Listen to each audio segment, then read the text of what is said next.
The job that kills the most construction workers isn't the one you're picturing. It's not the guy walking a steel beam 1,000 feet up. It's a job so ordinary, you've watched people do it and felt nothing, and that's exactly why it's so deadly.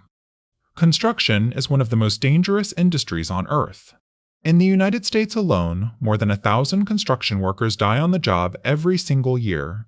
That's roughly 1 in 5 workplace deaths from a single industry, somebody's dad, somebody's kid, gone before lunch. So which jobs are actually doing the killing? Because the answer is not what your gut says. Ask anyone to picture the most dangerous construction job, and they go straight to the same image. The ironworker, high steel. Walking a beam no wider than this, hundreds of feet in the air, no floor beneath him. It looks like death with a lunchbox. And honestly, it should be terrifying. But here's the twist. High steel ironwork has gotten dramatically safer. Harnesses, safety nets, tie-off lines, decades of hard rules written in blood. The men on the beam are clipped in, trained, and watching every step. The danger is obvious, so everyone respects it. And the thing everyone respects rarely gets the chance to kill you.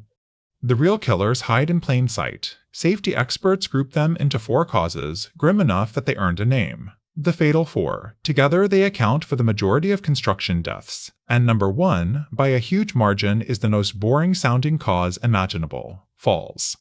Not falls from some dramatic skyscraper. Falls from a ladder, from a roof, from a scaffold barely 2 stories up. Here's the part people get wrong. You don't need to be high to die. A fall from 10 feet headfirst onto concrete is enough. It happens in under a second. No time to brace, no time to think. The most common deadly fall in construction is one that looks completely routine, right up until it isn't. Why does the safe-looking height kill so often? Because nobody clips in for it. You harness up for the 60-story tower. You don't harness up to fix a gutter. The low job feels beneath the danger, so the guard comes down. And that gap between how dangerous it feels and how dangerous it is where people die.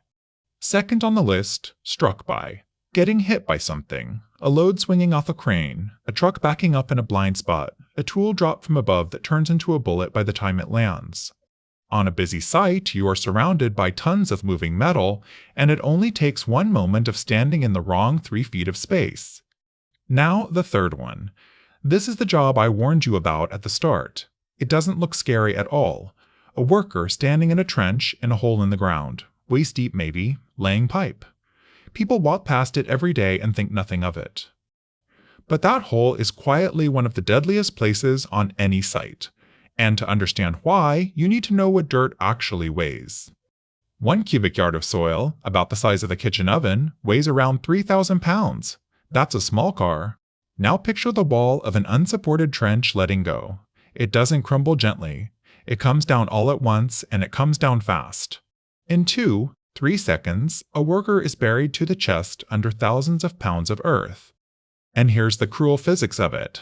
Soil isn't loose once it packs around you. It grips like wet concrete. You cannot dig yourself out. You cannot even expand your chest to breathe.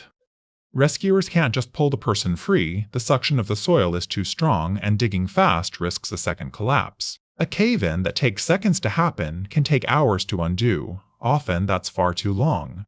The maddening part? It's almost entirely preventable. A device called a trench box, steel walls that hold the earth back, stops nearly all of it. The rules are decades old. But shoring takes time, and time is money, and the hole looks fine. So again and again, someone skips it.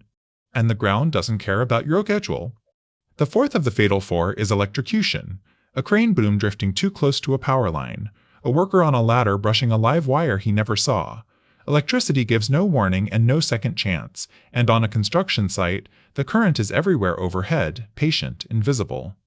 So look at the pattern. Falls, struck by, caught in, electrocution. Almost none of them are the dramatic high-wire act we imagine. They're the ordinary moments. The gutter, the trench, the 3 feet next to a reversing truck. The danger that kills isn't the danger that scares you. It's the danger you've stopped seeing. The ironworker on the beam is terrified, so he's careful, so he usually comes home. The real risk is the job that feels safe enough to relax on. Every one of those 1,000 deaths a year had a piece of equipment, a rule, a steel box that could have prevented it. The most dangerous job in construction, in the end, is any job you've decided is routine. Next time you pass a hole in the ground with someone working inside it, you'll see it differently, and now you know why.